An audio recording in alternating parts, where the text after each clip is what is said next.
How can I stop taking a nap when I feel I'm going to fail starting a project like decluttering a room?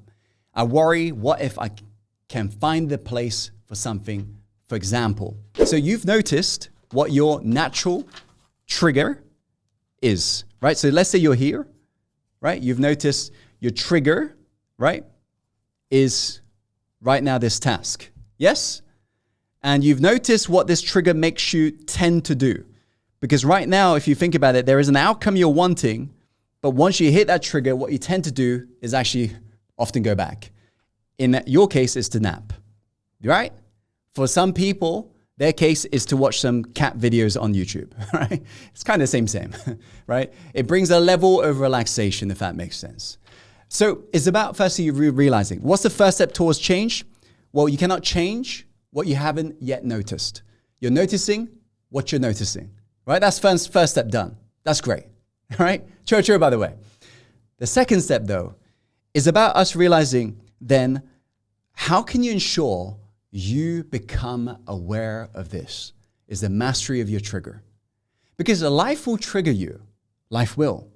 But due to how we've wired ourselves, we do not allow ourselves to get to our outcome. Now, what do I really mean by this?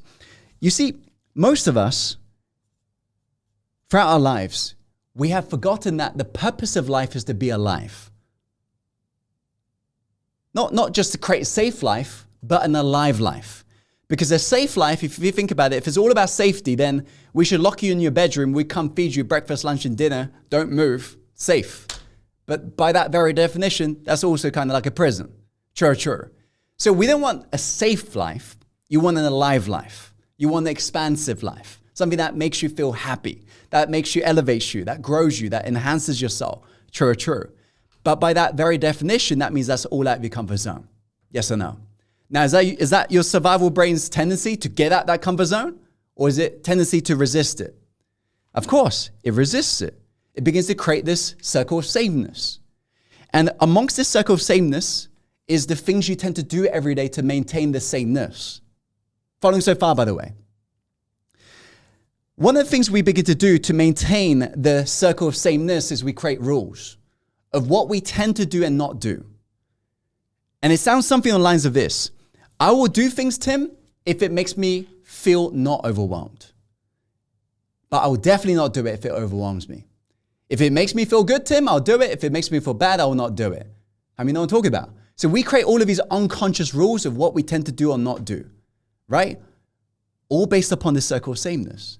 But by that very definition, we now have created another circle of sameness. And we have begun to imprison ourselves. Because all we begin to do from that moment, once we created the rules, then the identity associated with the rules, is we maintain this circle of sameness.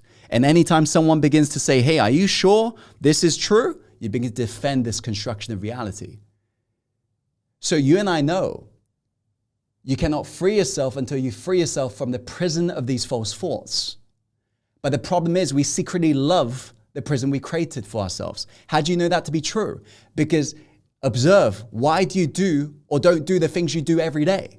They're all the ways of staying within the confinements of your self-imposed limits. True. Goes back to the law of sustainment in a lot of ways. Yes or no, by the way? So you'll notice deep down, we actually love the prison. We've created it after all. So what's proof you're actually overcoming this prison? I'll tell you what the proof is a trigger. Because let's say you've lived in this prison for all your life and you step out of the comfort zone, you do something new, what are you going to feel? The jolt of overwhelm. Have you noticed you start a new project? Overwhelm. True. You start a new project, confusion. Yes or no? You start a new project, jolt of anxiety. So that means you cannot feel these prison bars. Sorry, you cannot see these prison bars. You can only feel it. You know when you're on the edge of your prison bars because you get that jolt. That jolt, we call in psychology, a trigger. So it's about us realizing what is that trigger and how can you ensure it doesn't make you go on a little nap? How can you ensure you begin to move forwards in that direction? Doesn't have to be a quantum leap forwards, by the way. Speed doesn't matter as long as it's progress in the right direction. Are you getting this? How can you ensure instead of you focusing on the entire staircase, I got to get everything done right now? How can you ensure you focus on the next step? right? What can I do for the next 60 seconds that's moving me towards this direction? Because by that very definition, in that instant, you have changed. You have. And you do that enough, your life will be drastically different a year from now. Yes or no, by the way? Remember, consistency will trump intensity, always. Someone can show up for 5 hours today, intense. But if they're off the grid for the rest of the year, whereas you are there 60 seconds every day, you are, of course, like a penny, doubling every single day. After 31 days, it doubles and compounds into what? Over $10 million. Are you getting this? The short term, the long term, I should say, consistency will always trump short term intensity.